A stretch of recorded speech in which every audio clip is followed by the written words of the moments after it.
ज्ञान भक्ति को पाने का रास्ता है, जब मैं हटती तो भक्ति मिलती है। इसमें सेवा कहाँ आती है?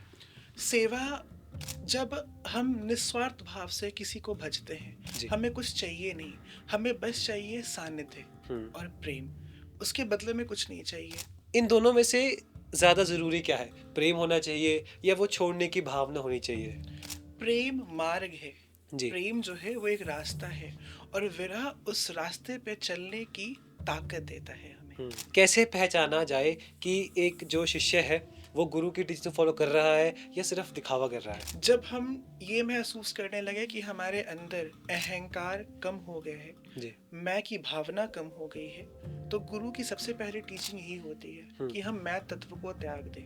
ज्ञान की तो कोई सीमा नहीं, हम जी। कहीं से भी ज्ञान को प्राप्त कर सकते हैं। जी, बहुत सारे गुरुओं को मोटिवेशनल स्पीकर समझा जाता है। क्या क्या ये सही है पहली बात तो कि उन्हें वो दर्जा देना मोटिवेशनल स्पीकर का?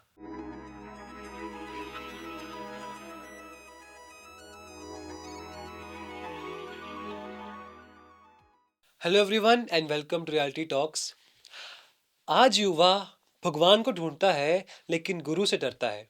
गुरु को अपनाने से डरता है और गुरु को ढूँढने से डरता है। आज हम इस बहुत ही अहम टॉपिक पे बात करेंगे। इस गुरु की इम्पोर्टेंस के बारे में बात करेंगे कि कैसे गुरु ही एक वो रहा है, गुरु ही एक वो इंसान है या वो एक पड़ाव है जिसके बाद आप भगवान को पा सकते हैं, आप गोविंद को पा सकते हैं। और इसी टॉपिक को डिस्कस करने के लिए हमारे साथ हैं श्री यश किशोर गोस्वामी जी, राधा रमन मंदिर से। हम फिर मिले। कैसा लग रहा है आपको फिर दोबारा यहाँ पे आके महाराज जी? बहुत बढ़िया, बहुत आनंद आया। वो प्रथम मिलन की स्मृतियाँ फिर से जाग गई और जी। बहुत आनंद आया आज मिलके। जी। मैं शुरू करूँगा। हमने गुरु की बात की कि कैसे एक एक इंसान को गुरु चाहिए भगवान तक पहुँचने के लिए। लेकिन हम देखते हैं कि इस पाथ में 2 अलग-अलग तरह की चीज़ें हैं, एक सेवा है और एक भक्ति है। हम्म। तो पहले तो इन दोनों के बीच में अंतर क्या है? हम इस संसार की बात करते हैं, इस संसार को भव सागर कहा गया। हम सब भव सागर में ही फंसे हैं कहीं ना कहीं, और इस भव सागर से सबको पार जाना है, सबको इस पार से उस पार निकलना है। तो इस पार से उस पार जो निकलने का रास्ता है, उस भव सागर पर जो ब्रिज बनाता है वो एक गुरु ही बनाता है। ठीक है। ठीक है। जी। तो जब तक हमको गुरु का सानिध्य नहीं मिलता, तब तक हमें चलना नहीं आता, हमें तैरना नहीं आता। इस भव सागर से हम निकलेंगे कैसे? हुँ। तो इसलिए हर एक के जीवन में, हर एक व्यक्ति के जीवन में गुरु बहुत आवश्यक है। जी।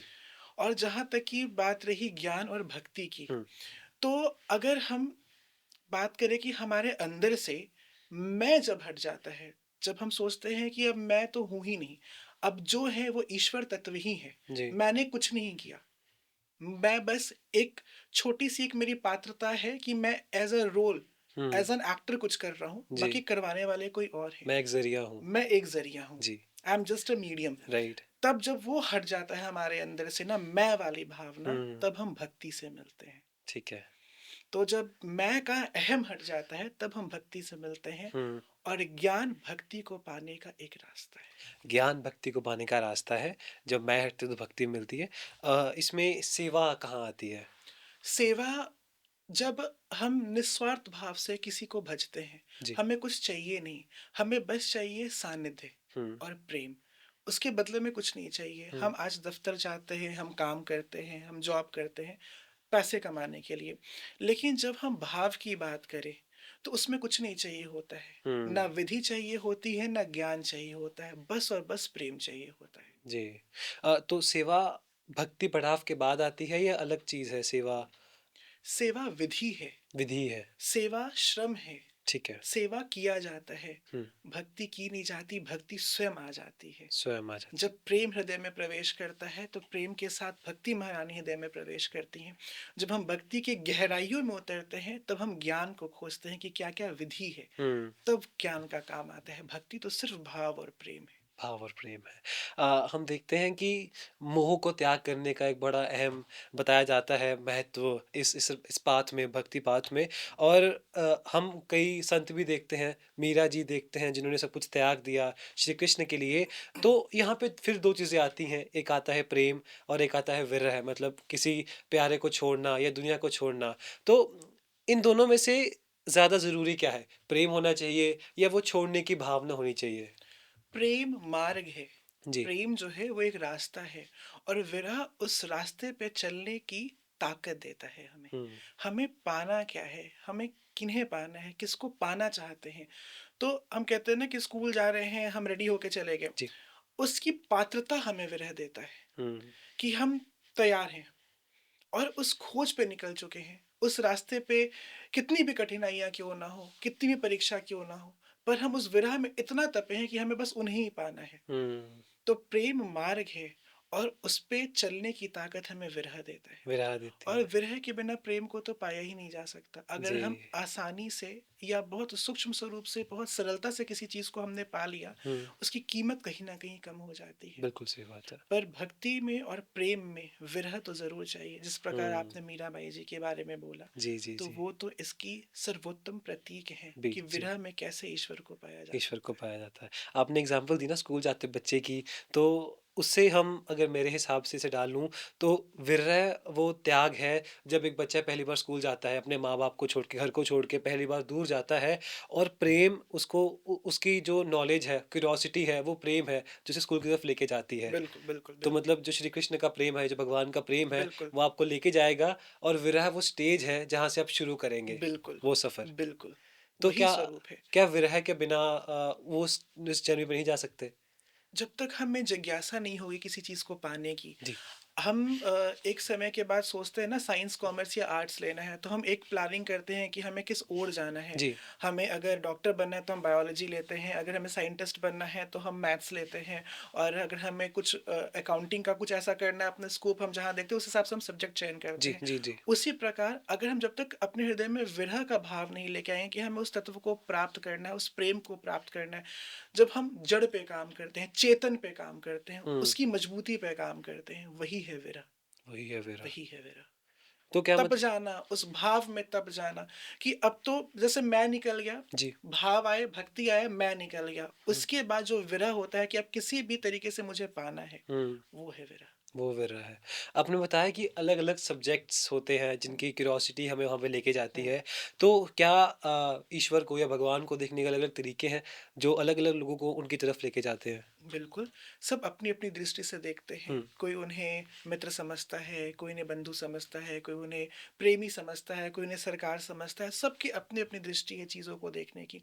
उस पे वश सिर्फ़ उस भक्त का चलता है कि अपने भगवान को किस स्वरूप में देखना चाहता है। हुँ, तो बस इसमें भाव ही की ही प्रधानता है कि हम किस स्वरूप से अपने ईष्ट को देखते हैं। जी। कहा गया है कि गुरु और गोविंद को एक कहा गया है कि गुरु और गोविंद एक होते हैं। पहले तो इसका भाव क्या है? गुरु जैसे मैंने बताया कि उस मार्ग पे चलने की हमें शक्ति प्रदान करते हैं। गुरु के बिना हम तो गोविंद को पहचान ही नहीं सकते। हुँ, हमारे पास नेत्र है, पर इस नेत्र की जो रोशनी है, इसको जो वो पात्रता है किसी चीज़ को देखने की, वो हमें गुरु ही प्रदान करते हैं। हुँ। बिना गुरु के तो हम गोविंद के उस स्वरूप को देख ही नहीं सकते। बस वो एक निराकार स्वरूप में हम देख सकते हैं कि हाँ, कोई है, कोई ऐसी एंटिटी है, जी, जी, जी। लेकिन उसके जो परम तत्व का बोध कराते हैं, वो हैं गुरु। हुँ।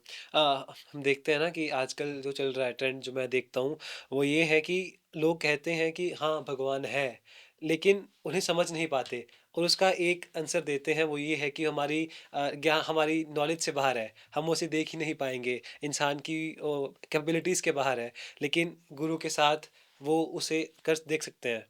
बिल्कुल, कहा गया है ना राम तजे पर गुरु ना बिसरे। हुँ, मतलब कि एक पल के लिए चलो हम अपने भगवान को कहीं न कहीं थोड़ा-सा अगर एक पल के लिए, एक क्षण के लिए अगर हम उनसे दूर भी होते हैं ना, तो फिर गुरु वही होता है ना कि हमें वापस से मिला देते हैं, हमें हुँ, जोड़ देते हैं। हुँ। एक पल के लिए कहीं न कहीं ऐसा लगे कि चलो ईश्वर का साथ नहीं है, पर गुरु का साथ है ना, तो ईश्वर कभी हमसे अलग नहीं है, जी। कभी भी नहीं।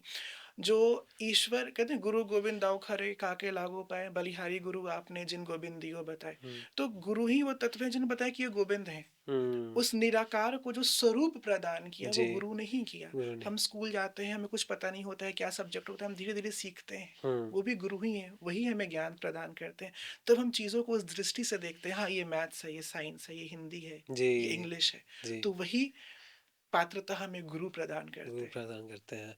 वो सही राह पे लेके जाते हैं, सही चीज़ दिखाते हैं, वही गुरु हैं। हमें उस चीज़ की नॉलेज देते हैं जो होनी चाहिए। बिल जब एक गुरु एक शिष्य को अपनाता है हुँ, या एक शिष्य एक गुरु को अपनाता है, हुँ, तो इन दोनों का एक एक आधुनिक मतलब एक स्पेशल रिश्ता होता है, दोनों का बन जाता है। हुँ, लेकिन कई बार क्या होता है कि जो लोग गुरु के साथ जुड़ते हैं, हुँ, हुँ, वो कई बार गुरु की उन टीचिंग्स को फॉलो नहीं कर पाते अपनी डेली लाइफ में, क्योंकि कई लोग जॉब करते हैं हुँ। एंड वो चीज़ नहीं अप्लाई कर पाते। तो कैसे पहचाना जाए कि एक जो शिष्य है, वो गुरु की टीचिंग फॉलो कर रहा है या सिर्फ दिखावा कर रहा है? जब हम ये महसूस करने लगे कि हमारे अंदर अहंकार कम हो गया है, जी। मैं की भावना कम हो गई है, तो गुरु की सबसे पहली टीचिंग यही होती है हुँ, कि हम मैं तत्व को त्याग दें। हमें हमारे अंदर हमारे हृदय में जब प्रेम का प्रवाह आ गया है, हुँ, हम सबके प्रति करुणा का भाव रखते हैं। किसी के प्रति ये नहीं रखते हैं कि उसने कुछ ऐसा किया, उसके बदले में मैं भी उसका कुछ बुरा कर जाऊँ। हुँ, तो जब ये भावना का हम परित्याग कर देते हैं, तो समझना चाहिए हमें गुरु का सानिध्य मिल गया। मिल गया। उस गुरु तत्व के भाव को हमने अपने हृदय में बसा लिया। जी। ठीक है? गुरु कृपा ना हमें विनम्र बनाती है। हमारे उत्तेजना को, किसी चीज़ को भी पाने के लिए ना हमें विनम्रता प्रदान करती है। जैसे कि आज हम किसी चीज़ का हमने किसी चीज़ की शुरुआत करी, तो हम चाहते हैं ना कि हमें वो अभी मिल जाए। जी। अगर हम लिफ्ट में भी जा रहे हैं, हम देख रहे हैं ना कि लिफ्ट अभी 6th फ्लोर पे है, बट हम हुँ, बार-बार बटन प्रेस कर रहे हैं हुँ, कि हमें बस पहुँचना है। जी। उस भाव को गुरु कम करता है, हुँ, हमारे अहंकार को मिटाता है। तो हुँ, जब हम देखें ना कि हमारे जीवन में सरलता आ गई है, तब हम समझते हैं कि गुरु को हमने पा लिया। और एक भक्त जो है, एक शिष्य जो है, उसको तब मानते हैं कि उस पे गुरु कृपा हो गई है कि जब वो अगर सामने हो या ना हो, उससे मतलब नहीं, पर नेत्र बन करके अपने गुरु और गोविंद के दर्शन हो जाए, तब मानना चाहिए कि गुरु की कृपा प्राप्त हो गई है। प्राप्त हो गई है। जी। एक शिष्य के लिए गुरु को पहचान करना, असली गुरु की, एक सही गुरु की पहचान करना, तो एक शिष्य उस गुरु को कैसे पहचाने कि ये गुरु मुझे वहाँ तक लेके जा सकते हैं? ये तो बहुत बड़ा सवाल है कि शिष्य में क्या इतनी पात्रता है कि वो अपने गुरु को पहचान सके। हुँ, पहली बात तो ये। जी। उसके बाद अगर हम बात करें शिष्य की पात्रता, हुँ, तो बस वो एक प्रेम होता है जो हमें गुरु के प्रति आकर्षित करता है। हम देखना चाहते हैं, हमने किसी को देखा उस स्वरूप में हुँ, और अपने हृदय में माना कि नहीं यही अपने हैं। जी। ठीक है ना? हमने श्री कृष्ण को देखा और मैंने बोला यही तो मेरे सब कुछ है, मेरे प्राण आधार यही हुँ, है। हुँ, वही होता है किसी ऐसे व्यक्तित्व को, किसी ऐसे आचार्य को देख के हमने देखा कि काश ये हमें हमारे जीवन में गुरु स्वरूप में मिले। जी, तो शिष्य ये चाहता है ये चाहता है। और फिर गुरु की आज्ञा होती है, गुरु भी ये चाहता है कि ये हाँ, अब ये मेरे समक्ष रह के हुँ, चीज़ों को सीखे, समझे। जी। तो ये पात्रता होती है शिष्य और गुरु की। शिष्य और गुरु की। आजकल ना हम देखते हैं कि बहुत सारे गुरुओं को मोटिवेशनल स्पीकर समझा जाता है कि ये मोटिवेशन देते हैं, जीवन जीने का सार सिखाते हैं। अ, क्या क्या ये सही है पहली बात तो कि उन्हें वो दर्जा देना मोटिवेशनल स्पीकर का? देखिए, ज्ञान की तो कोई सीमा नहीं, हम जी, कहीं से भी ज्ञान को प्राप्त कर सकते हैं। जी, चाहे हम मोटिवेशनल स्पीकर, अगर हम गुरु को, वैसे तो गुरु तो आचार्य स्वरूप है, जी। तो दोनों का ही एक अलग रोल है हमारे जीवन में। हम कहीं से कुछ भी सीख सकते हैं कहीं न कहीं। हुँ, हमने सीखना क्या है? हम ज्ञान कहाँ से अर्जित कर रहे हैं? जी, कोई किसी चीज़ को सूक्ष्म स्वरूप से देखता है हुँ, और कोई उसी स्वरूप को बहुत विशाल स्वरूप से देखता जी, है। हमने कहा कि श्री कृष्ण, हम श्री कृष्ण को एक घर में बाल गोपाल की तरह भी पूजते हैं और हम श्री कृष्ण को अगर हम द्वारिका की बात करें तो वहाँ राजा के स्वरूप में हुँ, देखते हैं। जी, वो सारे हमारे दृष्टि पे है। हमको क्या चुनना है? इस हुँ, संसार में सब कुछ है, बगिया भी है और इसी संसार में विरह भी है, विरक्ति भी है, सब कुछ भी है। जी, जी, हमें अपने जीवन में अपनाना क्या है, हुँ, ये हम देखते हैं ये हम और देखते उसके लिए तैयार हमें हमारे गुरु करते हैं। हैं। जी, तो जीवन की परिभाषा गुरु है। ठीक है। जीवन की परिभाषा गुरु है। हुँ, दीक्षा की अगर हम बात करें, तो दीक्षा एक यात्रा है जहाँ अहम का फ्यूनरल हम निकालते हैं। ठीक है। स्वयं के अंदर की यात्रा ही दीक्षा है। जी, जब दीक्षा हमें प्राप्त होती है, जब हमें वो मंत्र प्राप्त होते हैं, तब हम स्वयं की यात्रा में निकलते हैं, अपने अंदर उतरते हैं हुँ। और उस यात्रा में हमारा हाथ हमारे गुरु पकड़ते हैं। मैं एक और चीज़ पूछना चाहूँगा, आपने गुरु मंत्र की बात की, हुँ। तो गुरु मंत्र की क्या अहमियत होती है? ये क्यों दिया जाता है? और इसका सिग्निफिकेंस क्या है इस पूरे प्रोसेस में? मैथ्स को सॉल्व करने के लिए फ़ॉर्मूला जी, होता है ना जी, जिस जी, जी। प्रकार। जी, मैथ्स तो बहुत टफ लगता है जी, कहीं न जी, कहीं, जी। लेकिन फ़ॉर्मूला उसको ईज़ी बना देता है। हुँ, हमारे जीवन के साथ भी यही, हम जीवन में देखते हैं कि बहुत संघर्ष है, बहुत मिथ्या है, बहुत दुःख है, बहुत चोट है, जी। पर वो मंत्र है ना, गुरु हुँ, के सानिध्य में जब मिलता है, तो वही फ़ॉर्मूला का काम करता है, हमारे जीवन को सरल बना देता सरल है। बना देता है। क्योंकि जब हम उस मंत्र को जपते हैं ना, तो हमें हमें गोविंद से मिला देते हैं। हुँ, तो जब हम उनसे मिल लेते हैं, तब तो जीवन जीवन ही नहीं रहता, तब जीवन आनंद से परम आनंद की ओर बढ़ जाता है। जी। तो मंत्र वही फ़ॉर्मूला है गोविंद से मिलाने का। समझ जाएगा। आपने 2 शब्द कहे फिर से, आनंद और परमानंद। हाँ, इनमें क्या फ़र्क है? हम जीवन जी रहे हैं। जी, आज कट गया, कल कट गया, हम कल भी थे, आज भी हैं और कल भी जी रहेंगे। लेंगे। जी। तो ये आनंद है, हम जीवन को बस जी रहे हैं। हुँ, पर जीवन को कितना जी रहे हैं, हुँ, कितने आनंद से जी रहे हैं, किसके सानिध्य में जी रहे हैं, हम जीवन बस काट रहे हैं या हुँ, हुँ, जीवन जी रहे हैं। तो अगर हम जीवन काट रहे हैं तो जीवन जीना हुआ, लेकिन जीवन जब हम जी रहे हैं तो वो परम आनंद है जीवन का। हुँ। ये है। और वो गुरु की शरण में जाके वो मिलता है। गुरु के शरण के बिना हो ही नहीं हो सकता। ही नहीं सकता। 2 गुरुओं के बारे में कहा गया है, शास्त्रीय गुरु और लोक गुरु। हम्म। इन दोनों में पहले तो अंतर क्या होता है? शास्त्रीय गुरु जिन्हें ग्रंथों का, वेदों का ज्ञान है, जो जी, उसके आधार पर हमारी अज्ञानता को दूर करते हैं। लोक गुरु, जिसको मोटिवेशनल स्पीकर भी आज कहते हैं कहीं ना कहीं, लोक गुरु। ठीक है। तो अब मैंने कहा ना, जैसे ये ज्ञान कहीं से भी प्राप्त किया जा सकता है, ज्ञान की कोई सीमा नहीं है। जी, तो जी। अंतर दोनों में बस यही है कि वो शास्त्रीय गुरु जिन्हें वेद और शास्त्रों का ज्ञान है, हुँ, वो उसके आधार पर हमारे अंधकार को हृदय के हटाते हैं। जी। तो बस ज्ञान की प्राप्ति ही है, अ, हम कहीं से भी ले। मैं देखता हूँ कि आजकल लोग क्या करते हैं, गुरुओं की वाणी को सुनते हैं, उनके विचारों को सुनते हैं, लेकिन उनको गुरु अपनाते नहीं हैं, दीक्षा नहीं लेते, हम्म। मंत्र नहीं लेते। हम्म। तो क्या वो सही तरीका है उस राह पे जाने का?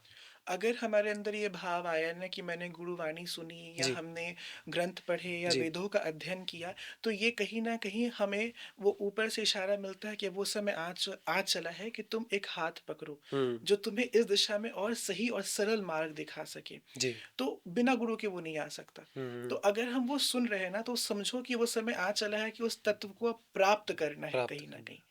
तो ये है, बिना हुँ। उनके तो सरलता है ही नहीं जीवन में। सरलता ही नहीं। आजकल प्रेमानंद जी की बहुत वाणी आ रही है, उनके थॉट्स बहुत वायरल जाते हैं। तो प्रेमानंद जी के बारे में आपके क्या विचार हैं?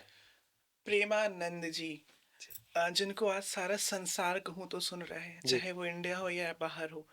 तो प्रेमानंद जी, ये नाम ही मुझे बहुत आकर्षित करता है। प्रेम का आनंद प्रदान करने वाले प्रेमानंद जी महाराज, जी। जिन्होंने भक्ति को एक नया स्वरूप दिया है। हुँ, श्री राधा रानी उनके हृदय में इस स्वरूप से विराजमान है कि अगर बहुत लोग कहते हैं ना कि उनमें मैंने श्री राधा रानी जी के दर्शन किए, तो ठीक है। भक्ति का यही स्वरूप है। जब भक्त के अंदर भगवान के दर्शन होने लगे, हुँ, तो समझो कि उसकी साधना इस प्रकार रही है कि उसने पूरे संसार में भौतिकताओं को छोड़ के बस उसी को स्मरण किया है जिसका दर्शन हम आज उनके अंदर कर पा रहे हैं। वो हुँ। स्वरूप है प्रेमानंद जी, भक्ति मार्ग का, भक्ति को सरल बनाने का, मैं के अहम को हटाने वाले नाम है श्री प्रेमानंद जी महाराज। वाह! वृंदावन के कई संत हैं जो हम देखते हैं कि अ, चमत्कारी कह सकते हैं। हम्म। तो वृंदावन के कुछ ऐसे चमत्कार अगर आपको आपको कोई याद हो, जो आप बताना चाहें कलयुग में जो हुए हों? वृंदावन तो खुद में ही चमत्कार है। जी। अगर धरती कहीं धड़कती है ना, धरती का हृदय अगर कहें तो वो वृंदावन है। हुँ, वृंदावन धड़कता है। वाह! अगर आप वहाँ कदम भी रखोगे ना, तो आप उस वाइब्रेशंस को फील कर पाओगे। बस जी, भाव वो होना चाहिए। जी। वृंदावन को स्थान के स्वरूप में नहीं देखें, हुँ, वृंदावन को भाव के स्वरूप में देखें, तो वृंदावन धड़कता है। जी। आप वहाँ आज भी महसूस कर पाओगे हरे कृष्ण कृष्ण कृष्ण हरे हरे, हरे राम राम राम हरे हरे। तो वृंदावन धड़कता है। तो वृंदावन में तो प्रश्न था क्या अपना, चमत्कार। चमत्कार। वृंदावन में अगर हम चमत्कार की बात करें, तो हर दिन चमत्कार है। हुँ, वृंदावन हर दिन उत्सव है। हुँ। हर दिन चमत्कार है, हर दिन उत्सव है। एक छोटा सा चमत्कार अगर मैं साझा करूं आपके साथ, जो जी, मेरी अनुभूति रही है श्री राधा रमन जी में। मैं बहुत जल्दी ये बोलता नहीं हूँ, पर अगर आपने आज पूछा है, जी। तो एक बार सोमवार का दिन था और हमने ठाकुर जी को सफ़ेद रंग का पोशाक धारण कराया। और उस दिन माला भी ठाकुर जी को जब हम अर्पित करते हैं, वो भी सफ़ेद रंग की मोगरे की ही माला आई। तो हमने पोशाक बहुत भाव से बनाए थे। तो मन में एक भाव आया ना कि कॉन्ट्रास्ट क्रिएट, अगर माला कुछ गहरे रंग की होती तो बड़ा सुंदर सा लगता, जी। सफ़ेद पे सफ़ेद खिलेगा नहीं। मन में ये भाव था, ठाकुर जी का श्रृंगार हमने करा। जब माला अर्पित करने गए तो लगा कि काश कुछ गहरे रंग की माला होती। फिर मैंने बोला चलो आप जानो, आप नहीं करवाना है। हुँ, हम धारण करवाने लगे। तभी बाहर जगमोहन की तरफ आए, गर्भगृह से बाहर निकल के आए तो एक वहाँ पे ना लकड़ी का एक छोटा सा चौकी रखा पड़ा है, ठीक। जिसपे जो भक्त अपना भाव या कुछ लाते हैं ठाकुर जी को तो वहाँ पे वो रखते हैं। वहाँ मैंने देखा कि ऑर्किड का माला रखा पड़ा है। ठीक है। मैं देख के बहुत उत्साहित हो गया। मैं जल्दी से उसको अंदर ले गया, उसको अप्रेस किया और ठाकुर जी को अर्पित किया। वाह! जैसे उनको अर्पित किया ना तो ऐसा लगा ना कि उन्हें उन्हें उनने भी अपने नेत्र ऐसे ऊपर किए और बहुत प्रेम से देखा। तो ऐसी अनुभूति हुई कि उन्होंने कहा कि देखो तुम्हारी अभिलाषा थी वो मैंने धारण कर ली। वाह! उस प्रेम में उन्होंने भी आनंद लिया और मुझे तो परम आनंद, और यही आनंद और परम आनंद है। सेवा तो है, वो आनंद है, लेकिन जब जी, ऐसी ऐसी लीलाएं ठाकुर जी करते हैं तो वो परम आनंद है। परमानंद है। वाह! तो वृंदावन तो हर दिन लीला है, हर दिन चमत्कार है, तो ऐसे ऐसे चमत्कार ठाकुर जी सदैव करते रहते हैं। करते रहते हैं। हम्म, मुझे ना निधिवन बहुत इंटरेस्टिंग लगता है। निधिवन की कहते हैं कि बहुत कहानियाँ हैं कि हम्म, रात को बंद कर देते हैं, आस-पास खिड़कियाँ बंद रहती हैं। हम्म। तो उसके पीछे की क्या कहानी है कि वो क्यों बंद रहता है? और क्या कुछ ऐसा हुआ है कभी कि वो बंद रहता है? बिल्कुल। निधिवन, निधिवन में देखो आज भी भगवान कैसे रास रचाते हैं, ये लाइन है बहुत सुंदर एक भजन का। जी। और आज भी वृंदावन में तो हम कहते हैं ना कि उन गलियों में, उन कुंज गलियों में आज भी युगल स्वरूप में ठाकुर जी विचरते हैं। हुँ, तो निधिवन में आज भी नित्य रात को ठाकुर जी आते हैं श्री जी के साथ, खूब सुंदर रास रचाते हैं। ठीक है। आप जब वहाँ के गर्भगृह में जाएंगे, जब वहाँ पे उनकी जो शैया है उसको रात्रि में सब बिल्कुल सरल और सुंदर तरीके से सुशोभित कर दिया जाता है उस कमरे को। और उसके बाद जब सवेरा होता है, जब आते हैं वहाँ पे जो सेवायत हैं, देखते हैं सब कुछ बिखरा पड़ा है। हुँ, तो आज भी प्रभु का है वहाँ आगमन, नित्य रात्रि को ठाकुर जी आते हैं। वाह! और अगल बगल इसीलिए बंद कर देते हैं वो खिड़की, वो जो सब कुछ, कि कहीं हम उस युगल स्वरूप को देखें और कहीं हमारी ही नजर ना लग जाए ठाकुर जी को। हुँ। तो हम आज भी देखते हैं, आपने देखा होगा कि जब भक्त जाते हैं ठाकुर जी को देखकर तो उनकी बलैया लेते हैं, उनकी नज़र उतारते हैं। जी, जी, हम जी। तो भक्त लोभी हैं, हमें जितना भी मिल जाए उतना ही कम है। तो कहीं उस युगल स्वरूप को हमारी ही नज़र ना लग जाए। बिल्कुल सही बात है। गोदिया डिस्ट्री से ना कहते हैं कि सेवा ही भक्ति का हृदय है, कि सेवा करेंगे तो भक्ति बढ़ेगी हुँ, या उसका हृदय बताया गया है। हुँ, हुँ। तो ये क्यों है? सेवा भक्ति का हृदय है कि हम जब सेवा करेंगे तो हम बस ये देखेंगे कि हमारे स्वामी को हमें रिझाना है किस हुँ, स्वरूप से। हुँ, अगर हम पूजा कर रहे हैं, मान लो तो हमने कोई पोशाक ठाकुर जी को धारण करी तो हमने बस धारण करा दी। जी, हमने ये नहीं देखा कि वो कितना भारी है, कैसा है। हम कहीं से ठाकुर जी को चुभे ना चुभे उससे मतलब नहीं है, हमें हुँ, बस ऐश्वर्य देखना है। लेकिन जब हम सेवा को हृदय मानते हैं भक्ति का, तो हम ये देखते हैं कि कुछ भी ऐसा हम ना करें जिससे हमारे गोविंद को थोड़ी सी भी परेशानी हो। हुँ, हम श्रृंगार भी उन्हें, आप देखते होंगे कि हम ऋतु के अनुसार पधराते हैं। जी, गर्मी है तो कॉटन के कपड़े हो गए, ठंडा है तो हमें ऊनी कपड़े धारण कराते हैं। तो यही भाव है। तो सेवा का जो हृदय है वो भक्ति है और भाव है। भाव है। ये बातें अगर हम एक जॉब वाले के पर्सपेक्टिव से देखें, एक कॉर्पोरेट एम्प्लॉयी के पर्सपेक्टिव से देखें तो उन्हें करनी बहुत मुश्किल है। अगर हम कह दें कि वो सेवा करें, तो उनके लिए वो करना थोड़ा मुश्किल हो सकता है क्योंकि उनकी जॉब होती है, उनके पास समय इतना नहीं होता। तो एक कॉर्पोरेट जॉब वाला सेवा को कैसे धारण कर सकता है अपनी लाइफ में? इसको मैं कहते हैं ना 3M, जी, एम 3M में मैं डिवाइड किया हूँ, मोबाइल, मन और मीटिंग। ठीक है ना, ठीक है। जैसे कि जीवन में हम इन चीज़ों को फॉलो करते हैं। मोबाइल, उठते के साथ मोबाइल चाहिए, हर जी, समय मोबाइल चाहिए, हम जी। गाड़ी कैब में बैठे हैं मोबाइल चाहिए। मन पे नियंत्रण नहीं है, हुँ, बस आज बैठा है रील स्क्रॉल कर रहे हैं, ये मन हो गया। और मीटिंग, हमें क्या आज करना है, पूरे दिन का शेड्यूल हमने बना रखा है। जी। तो ये 3M हो गए लाइफ के। मोबाइल तो है, इसको हमें साधन की तरह यूज करना है, हुँ, इसको स्वामित्व नहीं देना है कि जी। मोबाइल ही सब कुछ है। हमने आज कल कहीं ना कहीं मोबाइल को ही स्वामित्व बना दिया है, हुँ, वही स्वामी, उसके अंडर में हम हो गए हैं। जी। पहले हम मोबाइल को चलाते थे, आज मोबाइल हमें चलाने लगा बिल्कुल सही बात है। है ना। हम कार्य करें कर्तव्य समझ के, हुँ, कार्य करें कर्तव्य करते हुए समझ समझ के, के। कर्म समझ के। और जो थर्ड था हमारा, ये है मीटिंग मन। भी। अपने मन को उस नियंत्रण में करके चले कि जितना है उतना ही पर्याप्त है। हुँ, आज जितना मिला है उतने ही सब कुछ है। जी। कल एक नई प्राप्ति के लिए हमें निकलना है, किसके साथ? ईश्वर के सानिध्य ईश्वर में के साथ, और गुरु कृपा से। गुरु कृपा से। आपने बात की कि हमने हमने मोबाइल को ही सब कुछ समझ रखा है। हुँ, एक और चीज़ है जिसको आजकल इंसानों ने सबसे ऊपर समझ रखा है, वो है पैसा। हुँ। तो उस उससे कैसे छुटकारा पाया जाए? अगर कहीं न कहीं बात की जाए तो पैसे से छुटकारा तो मिल नहीं सकता, जी, जीवन जीने के लिए। और अगर हम सेवा भी करें ठाकुर जी की, अगर हमारे पास पैसे नहीं हो तो एक मन में भाव आता है ना कि आज ठाकुर जी को इमरती का भोग लगाएँगे, हुँ, माखन भोग लगाएँगे, उसके लिए भी कहीं न कहीं द्रव्य चाहिए। जी, हाँ, जीवन जीने के लिए पैसा आवश्यक है, हुँ, लेकिन जीवन का आनंद लेने के लिए पैसा आवश्यक नहीं है। नहीं है। हमारी इच्छाओं को पूरा करता है पैसा, बस वो एक कहते हैं ना साधन है हुँ, जीवन जीने का। साधन है। लेकिन अगर जीवन को मैंने कहा परिभाषा, अगर जीवन की परिभाषा तो वो भक्ति है। हुँ, हमने आज मन में इच्छा रखी ठाकुर जी को सुंदर पोशाक पहनाने की, उसके लिए हमें पैसे की आवश्यकता पड़ती है जी, और ज़रूरी भी है कहीं न कहीं कमाना। हुँ, हमारा कर्तव्य है, हम पुत्र हैं, हम पति हैं, हम इस संसार में हैं तो हमारे बहुत सारे कर्तव्य हैं। जी, इसी कर्तव्यों का निर्वाह करते हुए जब हम भक्ति को प्राप्त करते हैं तब गोविंद भी हमें गले से लगाते हैं। हुँ, हाँ, वो पैसा हम अर्जित किस माध्यम से कर रहे हैं, कितनी सच्चाई है हम में। जी। किसी की चोरी करके ला रहे हैं या अपनी मेहनत से कमा रहे हैं, तब उससे सेवा करने का भी आनंद है। आनंद है।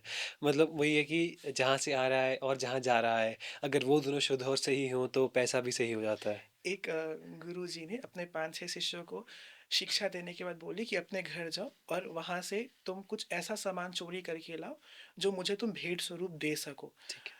सारे शिष्य गए, पर उन्होंने एक शर्त ये रखी कि तुम जब वो चोरी करो तो देखना कोई देखे ना तुम्हें चोरी करते हुए, तभी हुँ, मैं स्वीकार करूँगा। हुँ, सारे शिष्य गए घर, अपने घर माता पिता जी का आशीर्वाद लिया और फिर घर में घूमने लगे कि कुछ चोरी कर पाऊँ जहाँ कोई देखे ना। जी, तो कोई हाथी लेकर आया, कोई घोड़ा लेकर आया, कोई स्वर्ण की मुद्राएं लेकर आया, हुँ, कुछ कीमती वस्तु कोई कोई लेकर आया, सब कुछ ना कुछ लेकर पहुंचे। पर उसमें से एक शिष्य था जो खाली हाथ पहुंचा। हुँ, सबने अपना भेंट स्वरूप अपने गुरु को गुरुजी को प्रदान दिया। किया। तो जब इसकी बारी आई तो इनके गुरुजी ने पूछा कि आप क्या लेकर आए। तो उन्होंने बोला कुछ नहीं महाराज, कुछ भी नहीं मैं लेकर आया। तो उन्होंने बोला क्यों।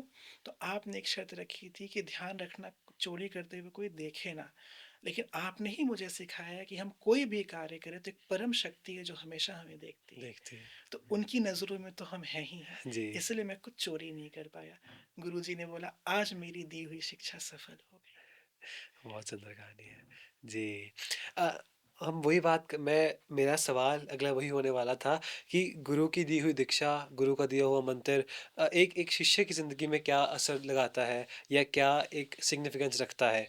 उसके जीवन को कैसे बदलता है एक गुरु? मैं कुछ भी हूँ वो गुरु कृपा से ही हूँ, हुँ, उनके बिना मैं कुछ भी नहीं। जिस प्रकार एक बच्चा जन्म लेता है, अपने माँ-बाप की गोद में खेलता है, माँ-बाप अच्छे संस्कार देते हैं, तो हम कहते हैं ना कि बचपन में एक बच्चा अपने माता-पिता जी के ही नाम से जाना जाता है। लेकिन जब वो व्यक्ति बड़ा हो और कुछ भी उपलब्धि हासिल करे और वो ये भाव रखे कि मेरा कुछ भी नहीं है, जो भी मुझे मिला है, वो गुरु कृपा से ही प्राप्त हुआ है, प्राप्त हुआ मैं है। तो मैं हूँ ही नहीं, जी, तब उसका जीवन सफल और स्वार्थ होता है। स्वार्थ होता है। गुरु तत्व की बात हमने की थी, गुरु तत्व क्या होता है?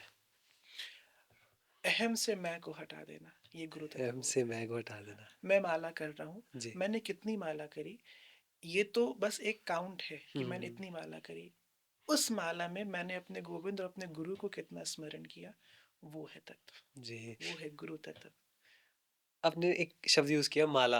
हाँ, मुझे ना बड़ा इंटरेस्टिंग लगता है हाँ, कॉन्सेप्ट माला का। हाँ, 108 उसमें मोती हुँ, होते हुँ, हैं हुँ, और उससे हम भजते हैं उन्हें। हुँ। तो माला पहले तो उसमें 108 मोती क्यों होते हैं और दूसरा माला को बनाया ही क्यों गया?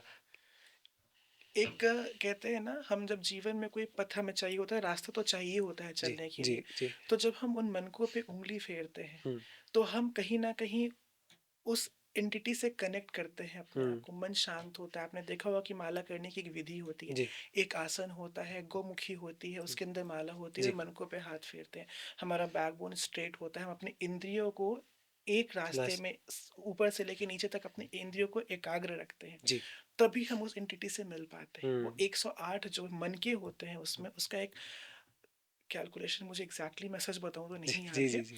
तो वो जो अवधि होती है उस बीच में हम बिल्कुल मन को शांत रखते हैं। हुँ, हमारे आस-पास कुछ भी होता है वो घटित जो भी होता है मुझे पता नहीं है। जी। हम बस देख रहे हैं कि हमारे गोविंद हमारे सामने है, मैं उनको भज रहा हूँ उनके सामने बैठकर। हुँ, तो वो उससे कनेक्शन हमें हमारा बनाता है, वो वायर का काम करती है। वो हमारा काम करती है माला। जी। अ, और उसके ऊपर भी एक सुमेरु होता है जिसको हम गुरु कहते हैं। ठीक है। उसको हमें क्रॉस नहीं करना होता है जी। क्योंकि हम कभी ऐसा हमारे जीवन में समय कहते हैं ना है कि हम गुरु के बातों का या गुरु का उल्लंघन करें। तो हुँ, हमने माला यहाँ से शुरू करी, वो वापस से घूम के वहीं से हम शुरू करते हैं, उस सुमेरु को हम कभी नहीं लाते। मतलब माला में गुरु उस का माला में सिग्निफिकेंस भी है। गुरु, बिल्कुल। ठीक है। आपने बताया कि कनेक्शन बनाती है माला हम्म, भक्त और भगवान के बीच में। हम्म, तो ये कनेक्शन है, पहले तो इसे बिल्ड कैसे किया जाए? क्योंकि कोई भी इंसान जब मेडिटेशन करता है या हम्म, माला करता है तो पहले तो उससे कुछ हो ही नहीं पाता। हम्म, वो सिर्फ बजता है और बजने के बाद उसे कुछ फील नहीं होता। हम्म। वो फीलिंग कब शुरू होती है जागनी? जब अहंकार खत्म होने लगे, हुँ, जब किसी के अंदर अहंकार की समाप्ति हो जाए जी। और जो करवा रहे हैं वो मेरे गुरु हमारे ईश्वर करा रहे हैं, हुँ, हम तो बस एक शरीर स्वरूप में कर रहे हैं चीजों हुँ, को। जब ये भावना जागृत होना शुरू हो जाए किसी व्यक्ति विशेष के अंदर, तब समझना चाहिए कि हाँ, हमें हम अपने ईश्वर के समीप पहुंच रहे हैं। समीप पहुँच रहे हैं। और इसे इसे करने के कोई तरीके हैं? क्या किसी स्थल पे जाना चाहिए?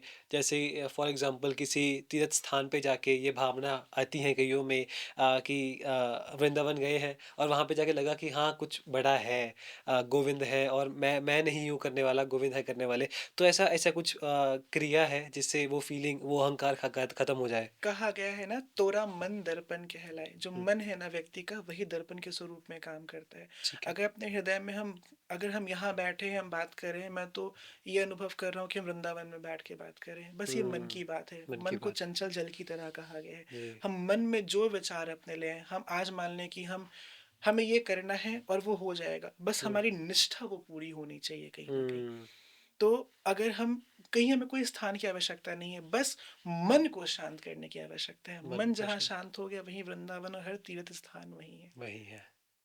वाह!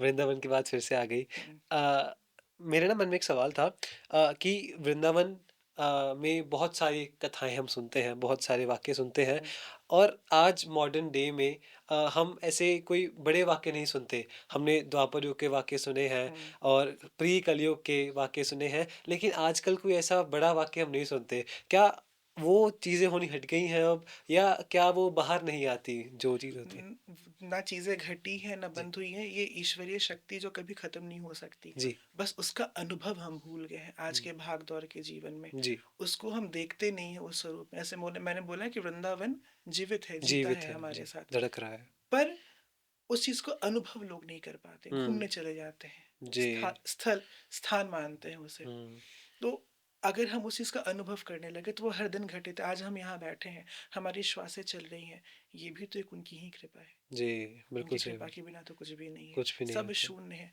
आज आप देखो कि कोई व्यक्ति है जिसके पास हाथ पैर भी नहीं है, वृंदावन में तो मैंने ऐसे भी व्यक्तियों को देखा है कि हाथ पैर नहीं है, पर फिर भी उसकी माला चल रही है, उसके हुँ, मुख से सिर्फ राधे राधे है, वाह! सिर्फ और सिर्फ राधे राधे। जी, तो ये तो उनकी ही कृपा है ना। उनकी एक कृपा। छोटी से छोटी चीज अगर हम उनसे ही जोड़ने लगे ना, तो हमारे अंदर अहम खत्म हो जाएगा। वही है, वही आपने पहले बताया कि जहाँ पे हम मन लगा लें, निष्ठा कर लें, वही हो जाएगा। वही वो तो अगर हम स्थान बन मान जाएगा। लें कि सब कुछ भगवान करवा रहे हैं, मन से मान लें तो वो हो जाएगा। वही वो कहा ना, मन जी, दर्पण जी, कहलाता है। जी, जी, तो जी, मन में ही सब कुछ हम अपने स्थायी स्वरूप से हम उसको मान लें कि नहीं, यही वृंदावन है, यही हमारा धाम है। जी, अगर हम यहाँ पे प्रेम का प्रवाह कर रहे हैं तो ये वृंदावन है। वृंदावन है। जहाँ प्रेम है वहाँ वृंदावन है, जहाँ भाव है वहाँ वृंदावन है। वहाँ वृंदावन है, जी। तो अंत में आप गुरु को अगर एक वाक्य में समझाना चाहें तो वाक्य क्या होगा? गुरु, एक वाक्य, अगर मैं वाक्य में ना ही बोल के जी, अगर मैं एक शब्द में बोलूं, तो गुरु ज्ञान है, ज्ञान है, सागर है। ठीक है।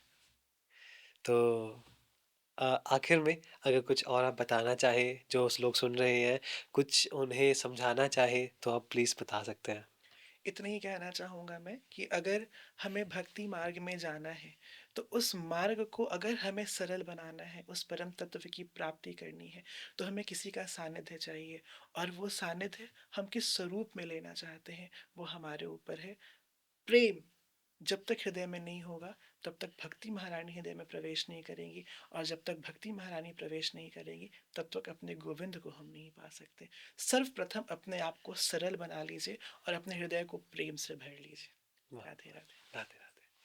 Thank you for watching.